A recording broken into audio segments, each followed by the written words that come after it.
Hi, folks. Welcome to another episode of Film Study. This is Ken McCusick, and it's time for the very first defense show of the year, looking at preseason game 1 against the Eagles. Joining me for that is Jonas Schaefer. Jonas, how you doing? Ken, good to be back on with you for football. Always a pleasure, Jonas. And if you don't know, if you've been under a rock or something like that, I guess Jonas used to be the football beat writer for the Baltimore Sun. Now works for the Baltimore Banner. What other exploits do you have going on right now, Jonas? Exploits, it might be overselling it. We have a Banner Ravens podcast that I host with my buddy Paul Mancano, just once a week, twice a week, depending on how things shake out. It's about 30 to 40 minutes, just your kind of general lay of the land Ravens podcast. Obviously, nowhere near as granular and as detailed as you go, Ken, but we just kind of shoot the shit and talk what we just saw in Ravens world. All right. Well, that first preseason game of the year, always kind of a special date on our calendar. We get all excited about going back to football. We got all into our routines about thing. Very hot night at the ballpark. Took some unnecessary rain gear, which was annoying me. I don't get into that story. But the Ravens ran into an Eagles team here who was a lot tougher on their offensive line than the defensive front the Ravens were able to show them. Good game by the secondary. We're going to get into that. But I thought in particular, the Ravens very undermanned on that defensive front. I'm including outside linebackers and defensive line in this group. Yeah, I mean, if you want me to kind of go big picture just with the Eagles' rushing success, Ken, I can go ahead and do that. Obviously there's a statistic called success rate, which basically measures, does a play generate positive EPA for you? And, depending on what site you're looking at, that definition can vary. A successful run is usually about 4 yards on first down. It's, usually on second down, does it get you to within, I think, like 70% of the remaining yards to go on third down? Do you actually get it? So it's pretty intuitive and I think straightforward in terms of defining what makes a successful play. And if you look at what the Eagles did Friday night, it belies what their overall production was, but it kind of makes sense if you actually watch the game, because it didn't feel like the Ravens were really able ever to mount any kind of defense until really late in that game when when the Eagles got in those big heavy formations and were trying to push the pocket trying to push the ball forward on those third and ones, fourth and ones, and the Ravens were able to have a little bit of success. But I digress. First quarter, 66.7% rushing success rate. Second quarter, 66.7. Third, 54.5. Fourth, 58.3. Overall, 60.5%. And for context, the 49ers were first in the NFL last year in rushing success rate at 46.4%. So that is... the Ravens were higher than that. The Ravens were at 52.7, I think, for the year last year. I think the Ravens... was... Yeah, I was just going on. That was just me taking stuff off True Media. Maybe, again, like the some of the data is definitional by, difference. Right. If you have a scramble, then that could possibly be working into the rushing success rate.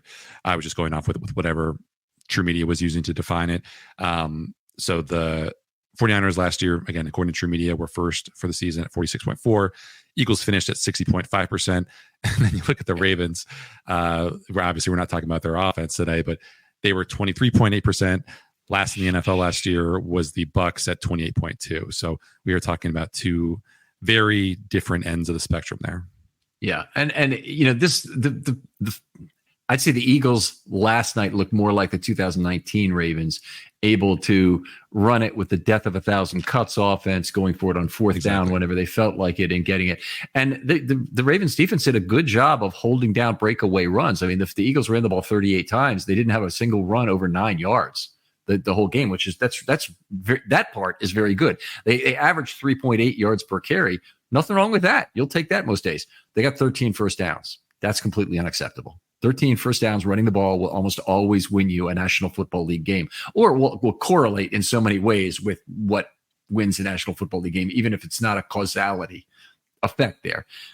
You typically you get a lot of first downs running the ball. You're dominating the game in a lot of ways, usually including on the scoreboard when you're doing it. Yeah, and those high leverage spots, it was obviously probably even more one-sided for the Eagles. It was on third and fourth down, 80% success rate through the first three quarters, overall 75%. So in those high leverage spots, they really did a good job of converting. And a lot of that was because they were running from, third and 1, third and 2, and they didn't really have to move heaven and earth to move the sticks. Yeah, if we look at why that occurred on the Ravens side, the Ravens are extremely shorthanded in this game. And obviously, they're not going to play their big defensive lineman. Michael Pierce, long injury history. He sits out most of the preseason, and that's how it ought to be. Justin Madubuike, their most important interior lineman, in theory, along with Jones. I mean, they're all pretty important, but Madubuike, a very important defensive lineman, obviously. He's going to sit out the whole preseason. Travis Jones, they took a chance with him to play him some snaps early on, but he left early. Urban left early.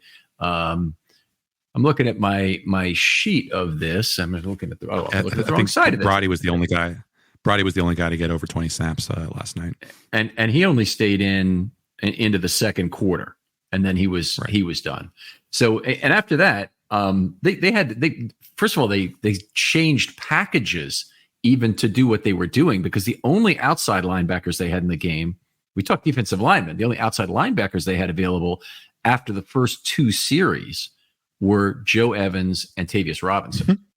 And they couldn't even field a regular base defense. They had to use an open nickel, which uses 3 down linemen and 1 outside linebacker, using a 5-tech essentially on the one side, the Ravenel, as the effectively the edge setter on one side. By the way, I thought he played pretty well, but we'll get to that a little bit later.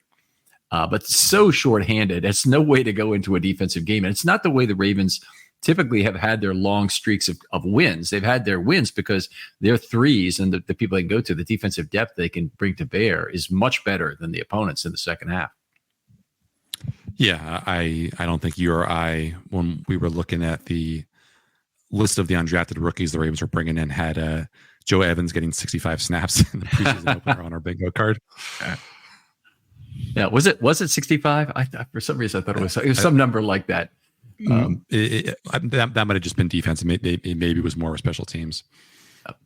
All right, just a really difficult night for a lot of players on that defensive front, and Philadelphia, which has a big offensive line. Now, it's not like most offensive lines aren't big these days, but they have an exceptionally big offensive line at tackle. They have some big guards, and they really leaned on the Ravens in terms of their double teams initially, using duo blocking schemes or combination blocks, whatever you want to call it.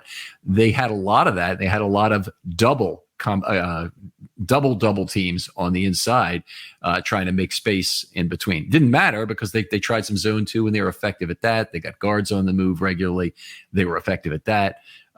It's that first line, that front, they were able to pierce pretty easily. The linebackers did a good job of making some tackles after that and not allowing any of those to turn into really long runs. Yeah, I think structurally, this was about what you expected from the Ravens. Again, from the True Media database, Eagles ran into light boxes on 70.4% of their carries in the first 3 quarters. The True Media definition is 6 players in that imaginary box. Obviously, that is a statistic that only tells you so much, because a lot is dependent on, down and distance. It depends on what personnel the offense is lining up in, which of course is matched in kind by the defense. But I thought it was notable that the Eagles had such a high light box rate, because the Ravens had an even higher late box rate, and the Eagles were very efficient running the ball, and the Ravens were not. The Eagles averaged almost 2 yards before contact per carry through those first 3 quarters. That would have been first in the NFL last year. So they really, as you said, kind of put their thumb on the scales and did a good job of just establishing that line of scrimmage in a way that the Ravens couldn't when they had the ball. Yeah. All right. Outstanding. Let's move on. One of the things I always look for in the preseason is deployment order. I think it tells you a lot about what the coaches believe the real depth chart is. There's a depth chart produced by the Ravens. It's produced by the PR department under a loose set of guidelines given to them. Don't get me started on that, Ken. Yeah, that's all right. The amount of clicks and engagement that thing gets, despite it being explicitly labeled as produced by the PR staff, is just mind-boggling. Yeah. That is just how obsessed people are for any window into the inner workings of the Ravens football coaching staff, even though it is explicitly not from the Ravens football offices. It is explicitly not. It probably comes with some loose instructions. Is look, rookie's got to earn the job. Don't put a rookie as a first string player right off the bat. But right. But other than that, fill it out as you see fit. And they've often put a first round rookie down in there at the third or fourth on the depth chart. I remember Charlie Kolar. Might have even been Mark Andrews was fourth on the depth chart when he first came to the Ravens, but which wouldn't be surprising because they drafted Hayden Hurst in the first round.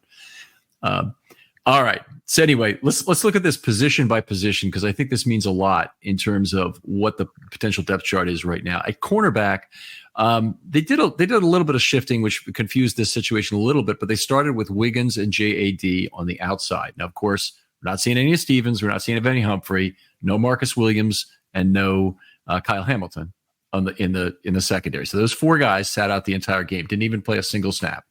So we're starting with Wiggins and JAD, I think is what I expected. I didn't expect anybody else to be on the outside other than JAD. I'm not sure exactly where JAD falls in the current outside corner depth chart, particularly after that game. But I did not expect anybody but JAD to be at right corner to start the game.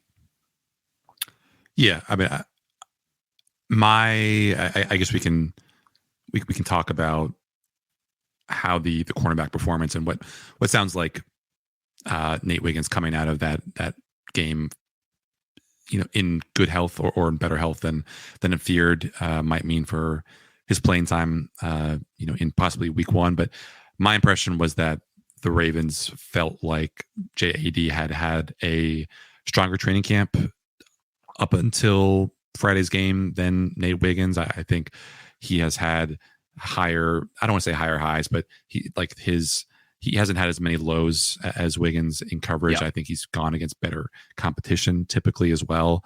So even though Nate Wiggins was all anyone could talk about for the first 2.5 quarters last night, I think, I don't know. I think JAD still might have the inside track to get that next man up in the outside cornerback spot, however that shakes out. And there's so many variables now with, Marlette and, Ardarius, and none of us really have a sense for just how the slot position is going to shake out with the injuries that are, kind of ransacking this group. But it will be curious if we look back in hindsight and see what it says and an inflection point in Nate Wiggins getting that nod over JAD, which was perhaps inevitable, but maybe it'll happen a little bit sooner now than later because of what he showed us on Friday night. There are enormous incentives for it to be true, and big incentives for the 2024 Ravens in particular, because if they can find out what they have in Wiggins, and for that matter in TJ Tampa, who's also a rookie but hasn't seen camp yet even. So we're really getting ourselves ahead of ourselves on that one. But if they can see what they have in Wiggins, it'll allow them to help make roster decisions for next year.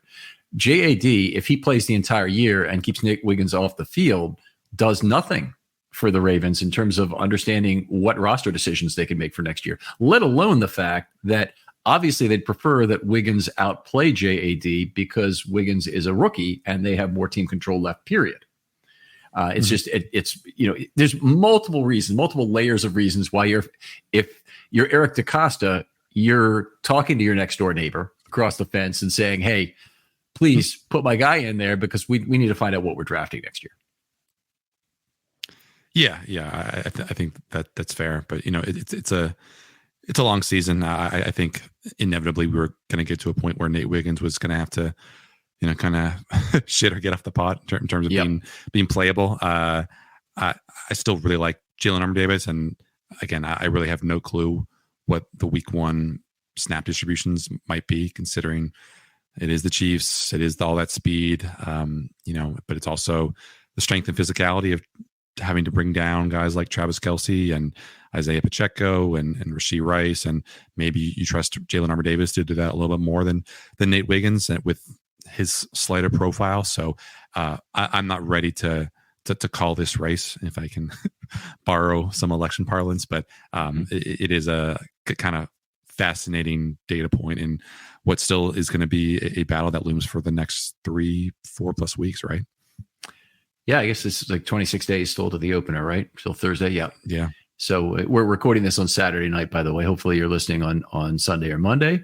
Things may have changed. And one of the things you alluded to earlier, I wanted to make sure I understood. Was there additional news coming back with regard to Wiggins' injury today that I missed?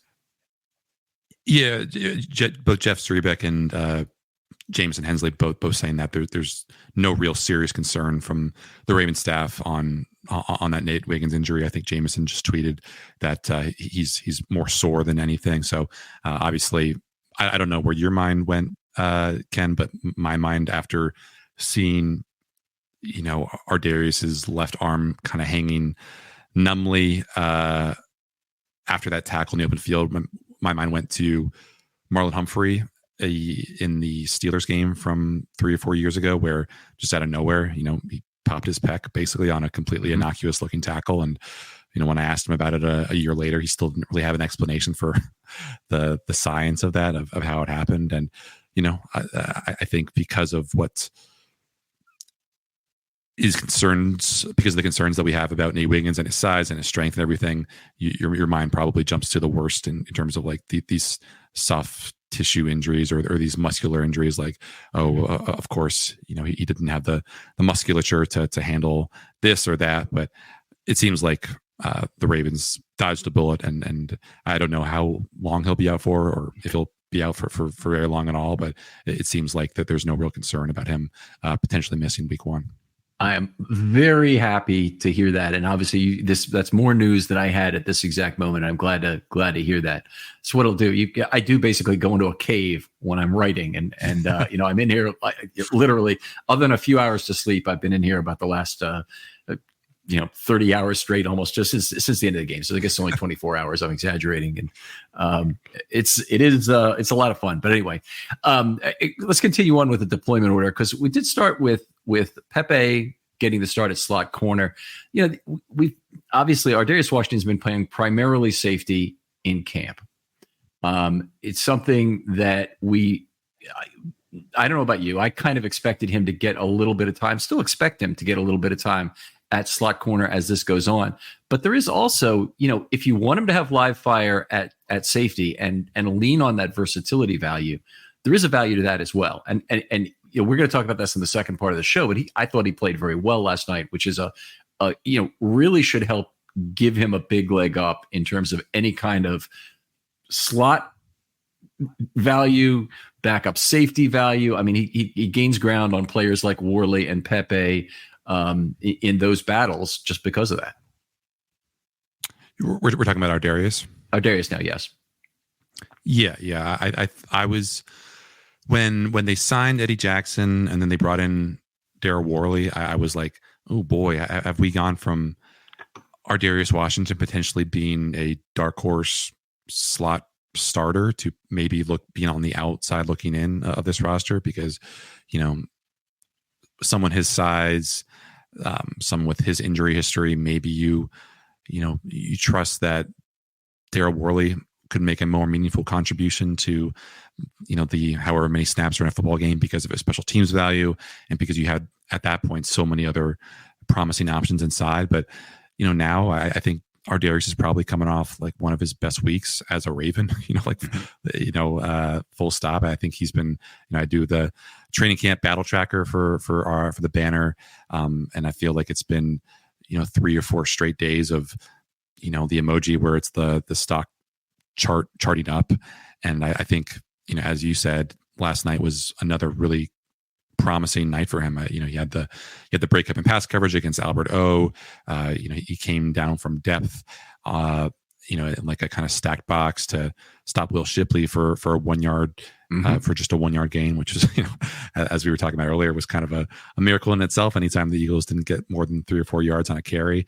And, he really didn't, there were no real instances of him being big boyed by the Eagles in a way that you could probably say, Pepe was, where with some of those screens where he was kind of tossed aside, ragdolled. And I think that's the big concern for me, is someone as small as our Darius Washington.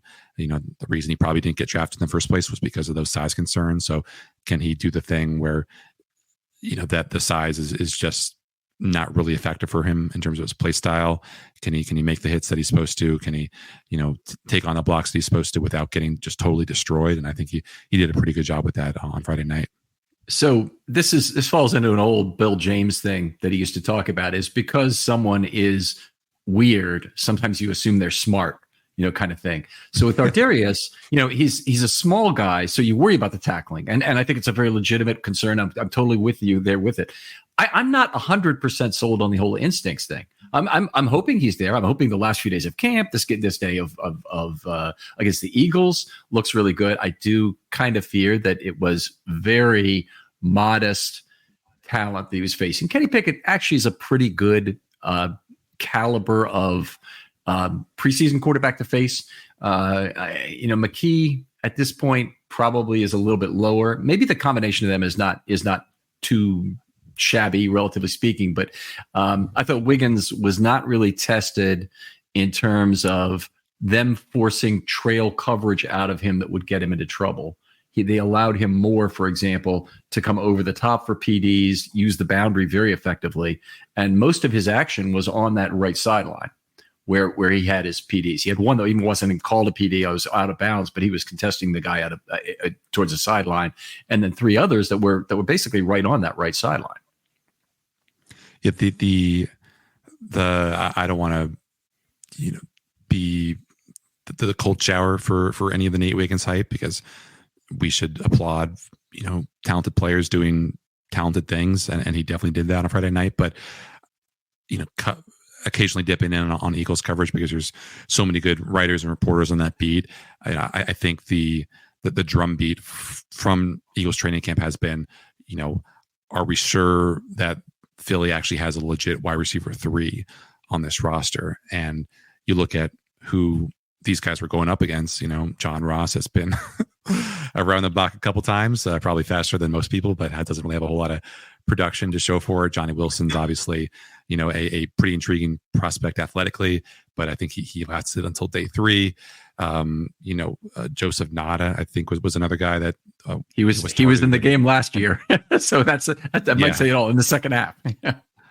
He was another guy, I believe, that was targeted when Nate Wiggins was in coverage. So, these are the guys that Nate Wiggins should be, I think, having the upper hand on athletically, and then instinctively, and every other kind of adverb you want to throw out there.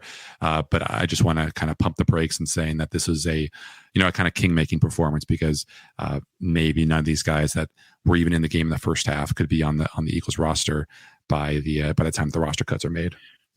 You can only play the guys in front of you. Like the Ravens, the 2023 Ravens could only play the teams in front of them and be so good relative to them. I'm looking at who Wiggins played, and I don't care who they were, even if they were less than talented players. Wiggins didn't allow himself to be boxed out on plays, came over the top very impressively for a PD. I think it doesn't end up being anything less than 2 pluses for me, just in the way. Sure. So if it was up against, all UDFA receivers, say, I wouldn't have thought any less of it than that. But anyway, let's keep moving on. Second half, so we talked about Pepe Williams, who had a big game, by the way. We'll get to him in the second part of the show. Started off at slot corner. Then they came in with a new crew with Kadar Holman, who has that interesting story, very similar to Quinyon Mitchell this year in terms of his origin from Toledo, similar high-end speed coming out in the draft, and he's done nothing with it in 5 years. Basically, he's hardly gotten on the field. And Christian Matthew came in at right cornerback. That's a big step down from really anyone else the Ravens can put out there. And then Worley came in to play a combination of nickel and safety, which is interesting because he was almost like simulating the role of Hamilton coming in and playing up in the slot on some plays and deep on the half field strong safety side on others. I thought it was an interesting twist. I wonder if they were trying to really stimulate the presence of Hamilton and what they'd have to do call wise to make those changes. Yeah, I wish we'd gotten clarity on who wore the green dot after Trenton Simpson left, because I think that would have been illuminating. Maybe it was Josh Ross, given his familiarity with the system and his central role. He was out of the game then too. So it was either, it would have been one of the inside linebackers. Yeah, you're right, it would have been Jennings or Rigby. Probably Jennings. Yeah, I guess. Yeah, probably not Rigby, because he's barely practiced. The Ravens didn't. Yeah, I mean, like I'm always a Darryl Worley fan, just as a player and as a human being. Just a very good dude. You know, I think I don't think he made your 3 stars, but he did have the breakup of the RPO early in that third quarter. That was impressive. I think he was involved in a couple of other run fits. You know, obviously it was kind of surprising to me that he was still available in free agency for as long as he was. I know obviously the injury concerns were probably an issue with him around the league, but you know, he's, I think, beloved in the Ravens locker room. And I'd probably say it's a long shot, not a long shot, but like he's probably on the outside looking in right now for that 53, considering, you know, Ardarius's ascension and Eddie Jackson's arrival. But if the Ravens can stash him on the practice squad, I think that would be a great guy to have in your back pocket as the season goes forward and guys get hurt and you need, you know, reliable guys to take their place at some point. I would bet heavily that he'll be on you know, they have done this with other players like Levine, where they've waited more than 1 week. They've waited into the second week to bring them back to the roster, and that does give them some extra flexibility on salary. I think with Worley, he's 100% sure to be cut because of his handshake value. So they extend the roster by 2 players by cutting him and Urban, which is just, it's almost like a given at this point. You don't even have to guess. I hate to give this trick away to every person who's making, you know, in the Ravens roster pool this year, but if you don't have Worley and Urban cut, you're probably making a mistake in what you're doing, because those guys will be back week 1, but that's not what they judge the roster contest on, or they might be. But I think Worley, you know, part of what he gives the Ravens is this roster extension versatility, and then they're already working. And unfortunately, they have Mollett in their back pocket as a midseason replacement. Other players like Keaton Mitchell. I don't know how it's going to end up with Adisa Isaac, but he might end up being a midseason replacement at this point in terms of when he's really ready to go. He's back at camp. He's practicing. That's a good thing. Before I could stray too far from the injury thing, any news on David Ojabo? Is that a new injury, or is it the old injury he's not medically cleared for when he's practicing already? Yeah, I don't have anything new on that. It was pretty strange that there would be a kind of stratification of clearance from doctors when you can get the green light to play in padded practices and multiple padded practices day after day, but not have the green light to play in a, you know, obviously full contact NFL game. You know, I think I have probably been a little bit cynical in suggesting that this was maybe a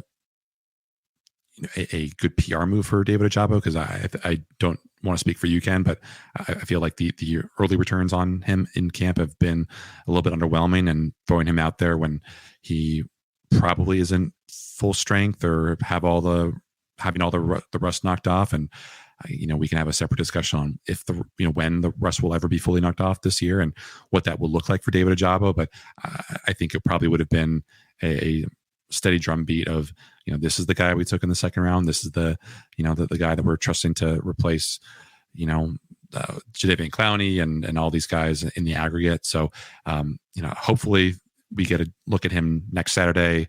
If not, then hopefully we get a look at him in the finale against the Packers. Because if you don't feel like he's cleared to, you know, compete in an NFL preseason game, then I don't know how you can feel good about his readiness for week 1 against a Chiefs team that prides itself on its physicality and just how hard they go in their training camp. Yeah. Well, I'm certainly with you on that. Let's talk. Last corner come in was Bump Cooper, who played quite well. I thought he came in, played a fair amount of slot corner. I'm not 100% sure he didn't get a snap or two on the outside because he was deep in coverage in the end zone on one PD. You know, he's been a guy who's had his moments in camp, but not a guy you think, boy, this guy might make the roster. I'm really excited about the Ravens' depth at corner right now, and the performances of really Cooper, Williams, Washington, and even Holman to a degree are things that give me hope that they've got more of a stacked roster than even to fill a top 5. Yeah, and I'm hoping, and I believe you noted in your grades on your website that TJ Tampa was up and running at the end of camp, yeah, or at the end of practice last week, and that typically forebodes a return to practice. Obviously, I think it would be unrealistic to expect him to be up and running and good to go for the preseason game if he just has 5 days of practice underneath him. Obviously, sports hernias were a serious enough setback for Charlie Kohler in his rookie year that he didn't really do anything. I think that preseason, I forget exactly when he came back, but that was obviously a talking point early on for the injury picture that season. So if if Nate Wiggins is back and TJ Tampa is playable, then every year data breaches are on the rise. In 2022, the number of victims shot up nearly 41.5% from the previous year, and your personal information is at risk. With hundreds of commercial databases ready to be hacked, and that number of victims, it keeps going up each year. Plus, the U.S. has another big data privacy problem: the people search sites. You guys have all seen these. These are websites that create detailed personal profiles on millions of Americans and then publish them online for anyone to see. Your address, your phone number, even family details are just a click away. But there's a way to protect yourself. Meet Incogni. Incogni reaches out to data brokers on your behalf, requests the removal of your personal data, and handles any objections they may have. This means less stress for you and more peace of mind. With Incogni, you can safeguard your information from cyber criminals who steal social security numbers and other sensitive personal data to commit identity theft. Imagine the relief of knowing that your personal data is no longer easy prey for hackers. Incogni also protects you from data brokers selling your information to companies to target vulnerable and disadvantaged groups, exposing you to even more discrimination. These lists with titles like Tough Start, Young Single Parents, Rural, and Barely Making It can harm you both online and offline. Don't let your personal data fall into the wrong hands. Take control with Incogni today. Visit incogni.com/filmstudy and safeguard your privacy now. It's time to reclaim your digital security. That's Incogni/filmstudy. INCOGNI.com/filmstudy. Incogni, your shield in a digital world. We should have some fun matchups on the outside, especially for that Green Bay game, considering just how many good, not great wide receivers they have on that roster. I think that could be a really, really fun audition, or a really, really fun rehearsal for the Chiefs, and just the kind of receiving talent that they have themselves, and the play calling and everything like that. Mm-hmm. Yeah, it would be a good test for certain. Let's move on, talk a little bit about safety and the depth we saw there. Ar'Darius Washington, Eddie Jackson got the start. Eddie Jackson left early. Washington played a long time in this game. They replaced, Washington played what? He played about a half in this game. Let me go through this here. Yeah, he played all of the first half, and then I thought he might have come back in the second half, but it does not appear that he did. Played all the first half. That was it. And then they went to their next string, Kane and Worley.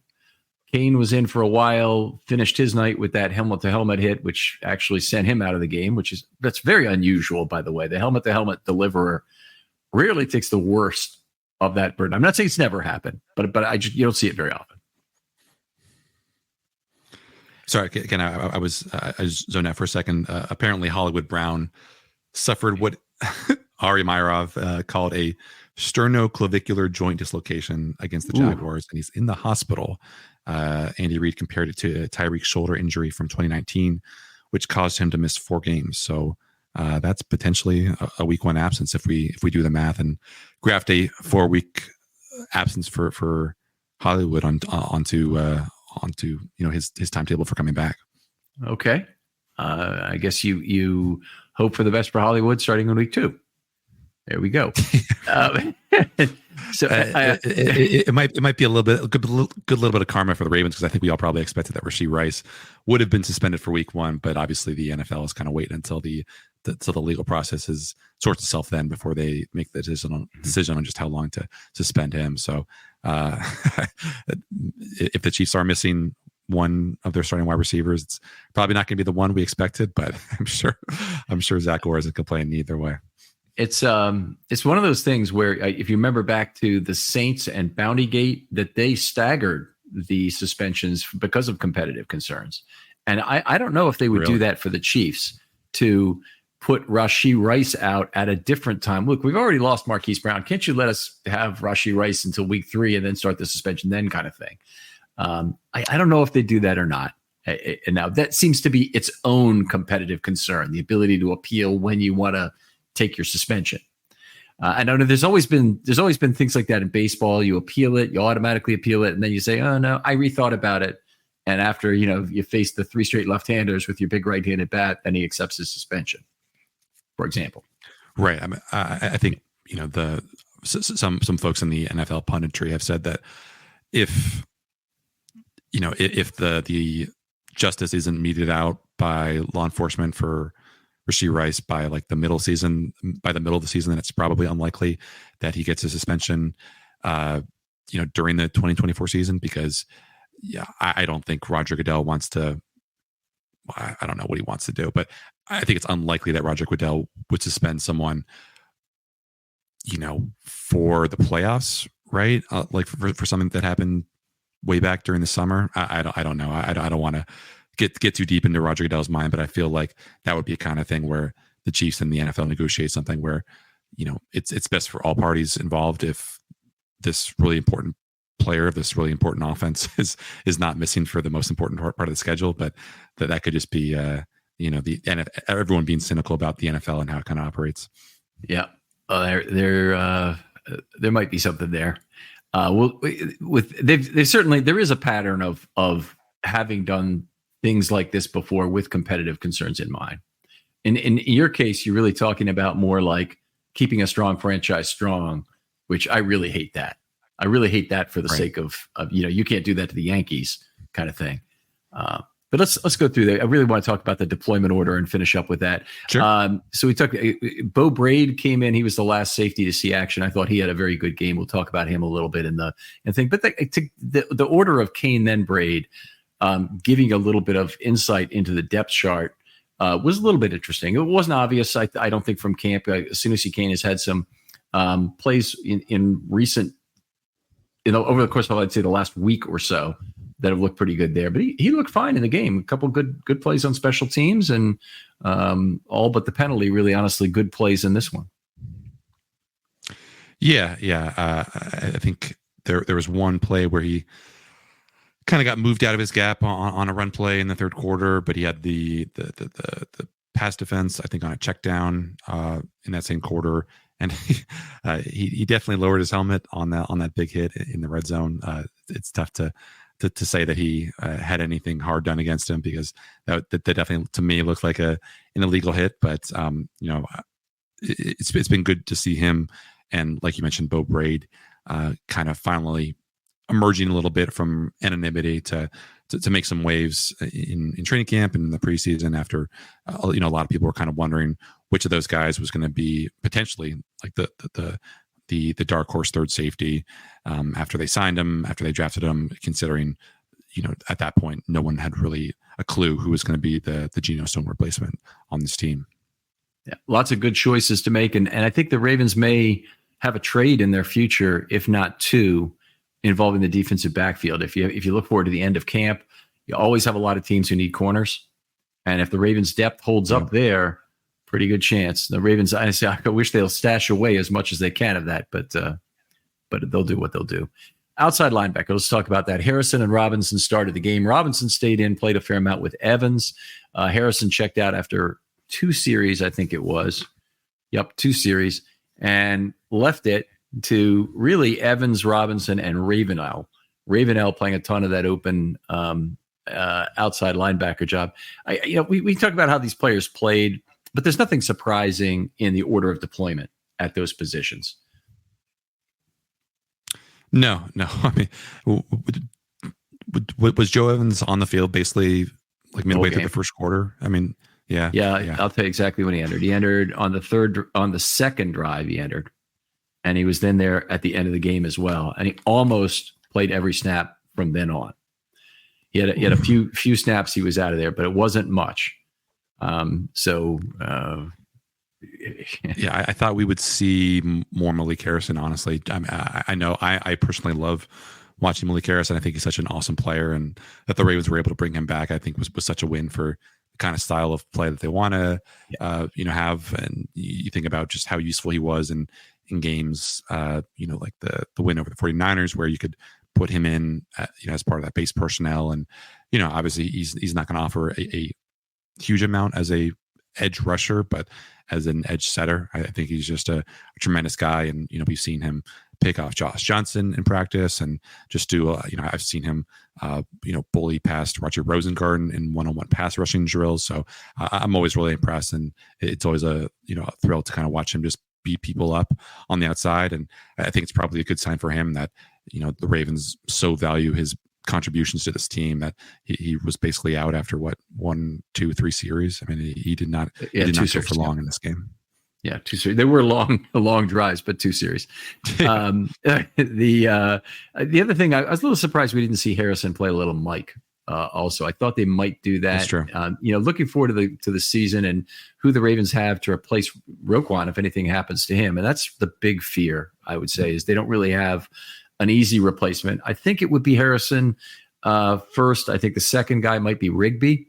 Now, he'd be on the practice squad if he's with the Ravens at all, when it happens. And the Ravens might be at a point where they go to the street anyway, because that inside linebacker size and shape pool is very large. There are a lot of guys out there who can come in and bring veteran savvy to your team. It's about the time of year you pick up the phone, you say, wait a minute, what's Josh Bynes' number again? And you call him up to bail out your defense. Anyway, let's move on. Talk about the inside linebacker since we started that. Simpson played an incredible amount in this game for relative to what I expected. He wasn't replaced until the fourth quarter when Rigby came in to for the last 21 snaps. Board got the Harrison treatment. He was only in there for 1 series. That was a long one, but he also rotated in that series with Josh Ross. So they were Simpson was in there every play, but Josh Ross and Harrison were not alternating exactly, but they were rotating based on circumstance. Yeah, I didn't have a whole lot of notes on Chris Board, certainly not to the extent that you did. I think the one thing that he did that caught my eye was something he did in a bad way, was a missed tackle on the first drive that led to a nice gain for the Eagles. But, obviously I did – actually, I forgot to jot this down as part of the defensive notes because it was special teams play. But I think on one of the early kickoffs, he just demolished a guy who was trying to block him. And I think those might have been like the first or second, or it probably would have been the second or third kickoff for Tucker, because obviously the first one was not returned. So, he knows where his bread is buttered, and to see him just, take it to an Eagles player who probably did not expect to get lit up like he was by Chris Board was fun to see. So, obviously, the Ravens are probably in trouble if they're relying on Chris Board to be a every down contributor on defense, but his value in special teams for at least this night was very much apparent.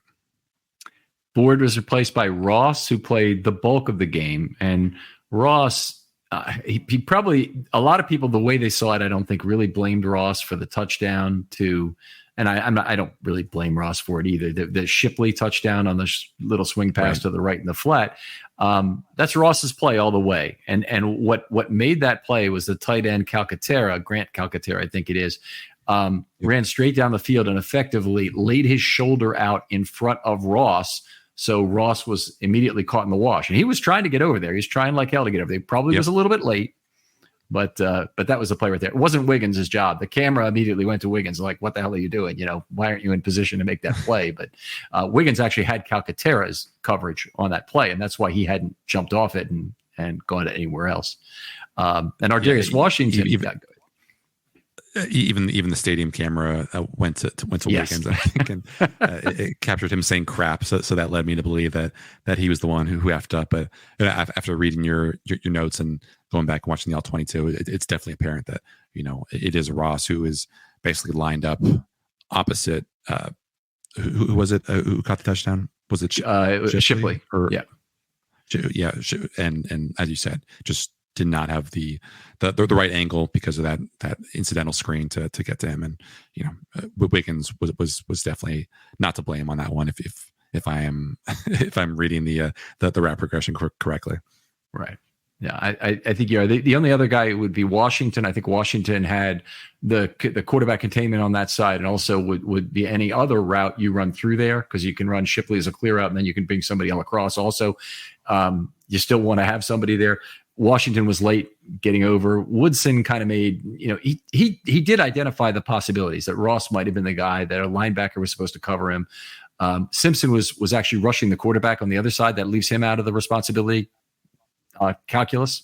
But it was Ross was deep enough. He was in the right spot. He was in the right place to be responsible for that coverage at the start of the play.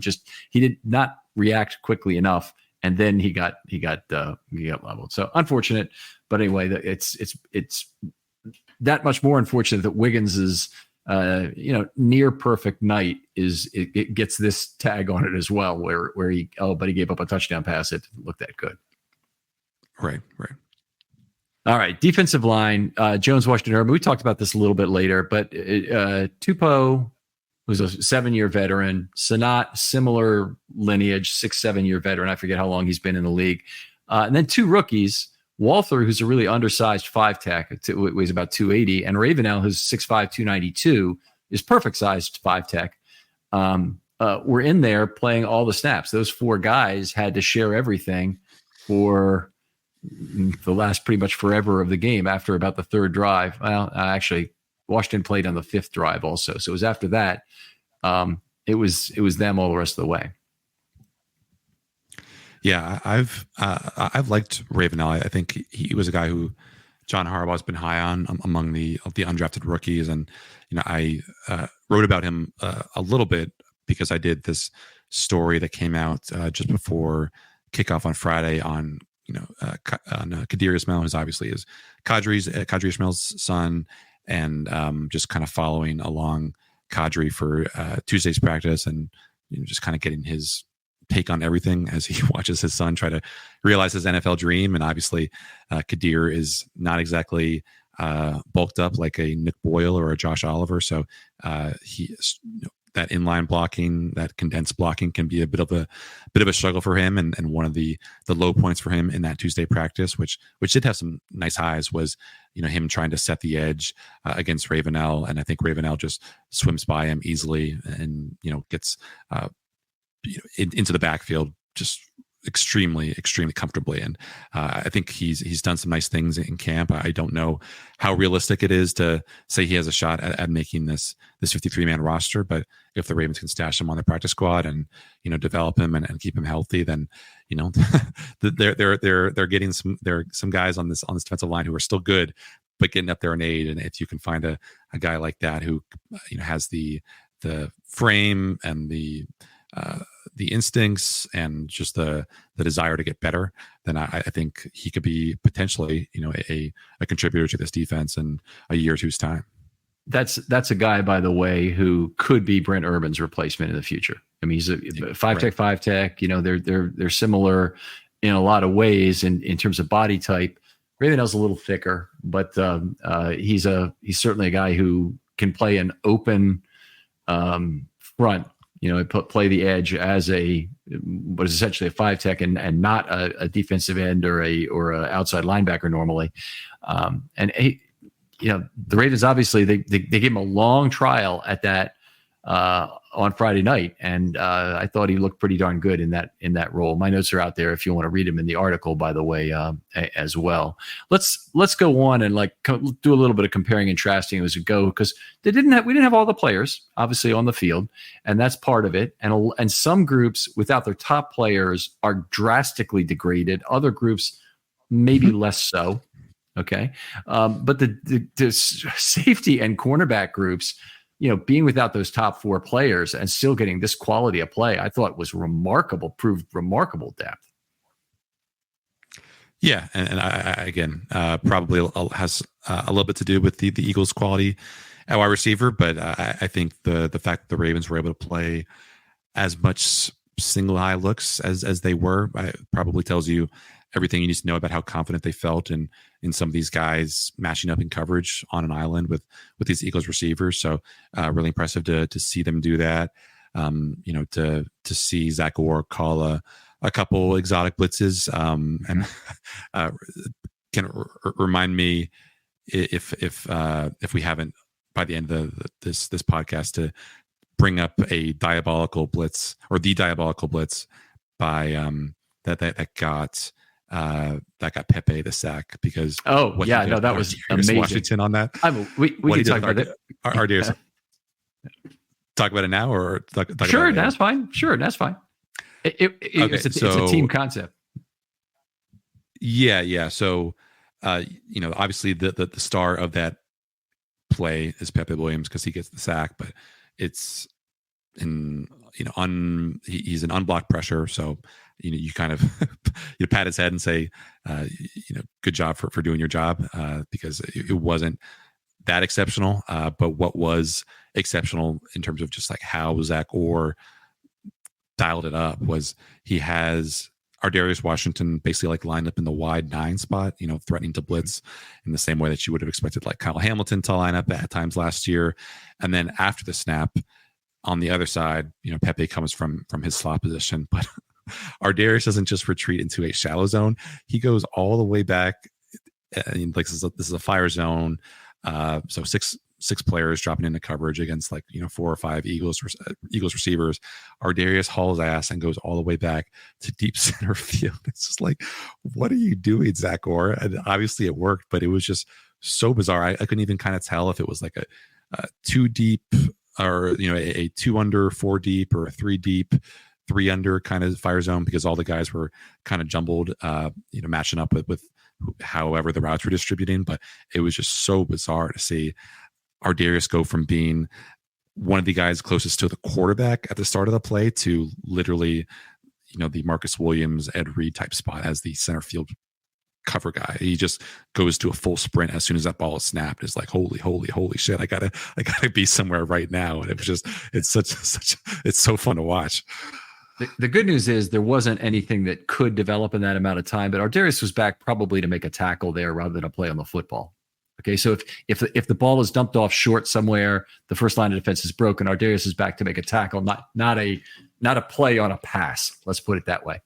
But the blitz itself was I saw more complexity to it than that because it was both Evans and Washington lined up on the 7 and 9 basically on that offensive right side opposite the right tackle. Right, and they both dropped a cover, and from that left side, B gap and C gap, effectively, both B gap is really what it ended up being, came Ross, who got picked up because there's one guy to pick up 2 people, and Ardarius, who flew by him outside, and sorry, not Ardarius, it's Pepe, who flew by him outside and made the sack.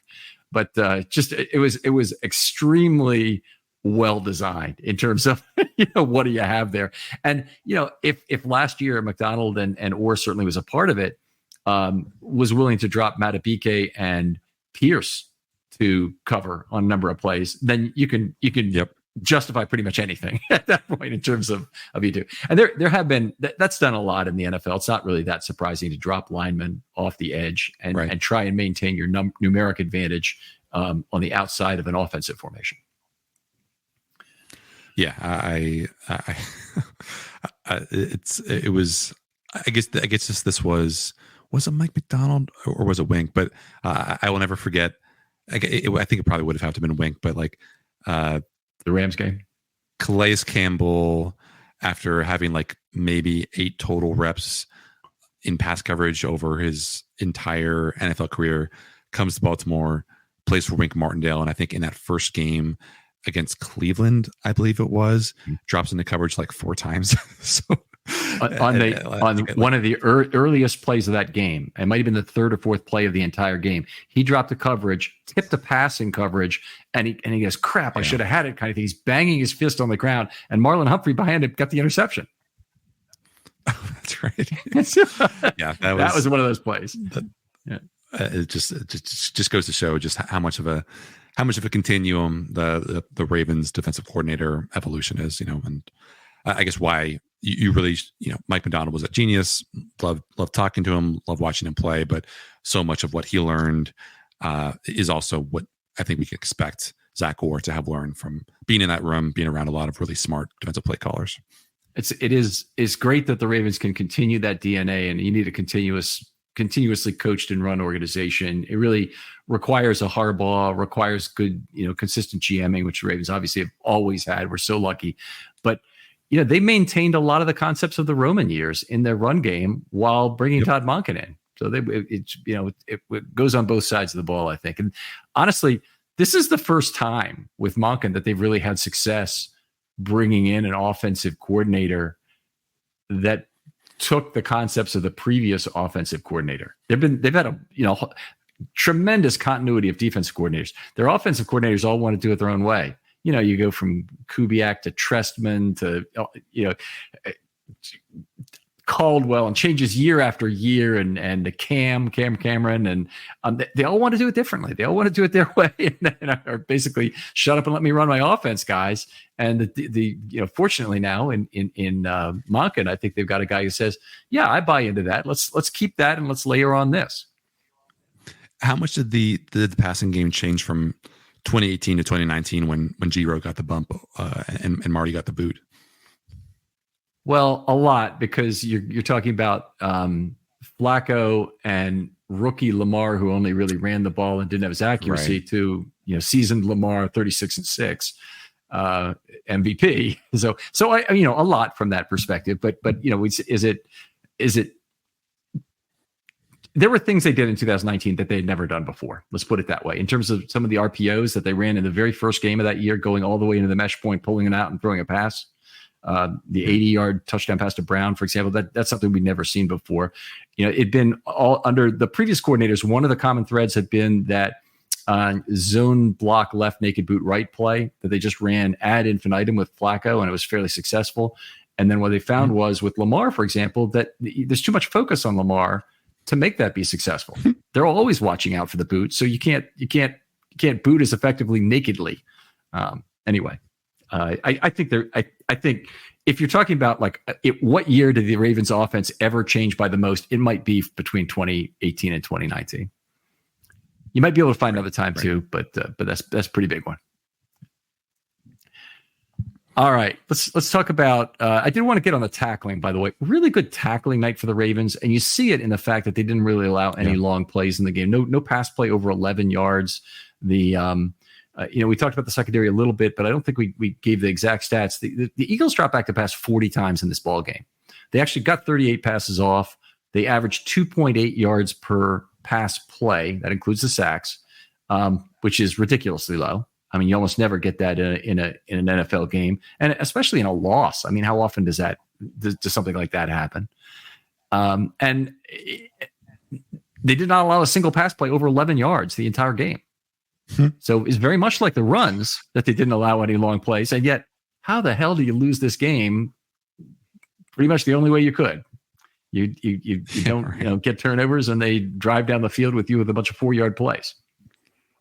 Yeah, I'm sure I missed a couple in my notes, but I only had 2 missed tackles that I was jotting down for these player-by-player descriptions. That it was the I believe it was, what was it? I think one of them was the Josh or the Chris Board missed tackle in that first drive that I mentioned, and then I also had Bo Braid missing a tackle in the hole that I don't think ended up being super consequential. I think it was like a chance for a 1-yard gain that ended up being a 4 or 5 yard gain. So the Ravens did a pretty good job of cleaning up each other's mess when they messed up, but they didn't really mess up a whole lot, like you said, when they got their arms around dudes. Yeah, and it's I like to go with a consistent number, and I don't always agree with the definitions used, but I will say this: the PFF is consistent in how they apply missed tackle their missed tackle methodology. They had the Ravens for 7 missed tackles and 87 total attempts. I think it was 55 tackles, 25 assists, and 7 misses. So 7 out of 87. That's only an 8% missed tackle rate. That's very low for a season, for a game, for any player, for any position. Even a defensive lineman typically have rates over 8%, and they're the best at not missing tackles. You get into safety, I think the average is about 13%. At inside linebacker might be 11.5%. So really an outstanding game of not missing tackles. And I think that was a big part of the Eagles really didn't get any yak outside of their red yards. I know about half of their total passing yards the yak was equal to about half of their total passing yards, but a lot of that was red yards on balls behind the line of scrimmage that got advanced. Yeah, maybe this is something that you or I should ask Harbaugh about, Ken, but do you recall them having the kind of weird miniaturized like tackling pylon last year that they've been using at training camp this year? No, I don't remember it. So to describe this thing, it's a cylinder with 4 smaller grab bars on it that are vertical to the cylinder, but allow the player to latch on. I think it is in part a test of grip strength, but it's also a follow through. So they want the player, I think, to don't leave your feet until you've wrapped, and then once you're on the ground, continue to scramble and go forward. I think those are the elements of it as I'm describing it.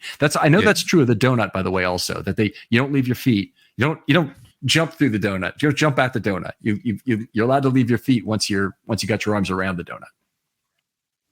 Yeah, I mean, you picked up on more details than I did. I just my eyes just kind of glaze over when I watch these guys do these tackling drills because they're so dull and repetitive. But I guess I hadn't even noticed the elements of grasp strength, of grip strength. Might be something to do a story on, either during training camp or during the season if they are a good tackling team. And tackling does matter. I think you listen to analysts like Mina Kimes talk about what made the New England Patriots so good last year as a defense was just like that was a team that almost never missed tackles. And you think back to some of the Ravens teams that have struggled on defense over the years, especially probably during some of those more injury ransacked years, and it was these guys just cannot tackle in space. And I think that's always something that we overlook when we talk about like PFF grades and 4.40s and blitz rate and this and that. And a lot of times it comes down to the basics of, can you drop a guy in space when he is a 1% athlete? Yeah. All right, Jonas, always great talking football to you. We're going to come back for part 2 and talk about the individual players. But while you're here, why don't you tell people where they can find your work online and how they could contact you if they have a question about football? The BaltimoreBanner.com is where you find my work. I believe it's still $1 for 6 months. Obviously, that'll take you through the end of the season. And if you got an email from me, I generally don't look at my Twitter mentions because I try to maintain my mental health. But if you want to shoot me an email, I believe it is jonas.schaefer@thebaltimorebanner.com. All right. Outstanding. Other folks out there, if you need to hit me up, DMs are always open at Film Study Ravens.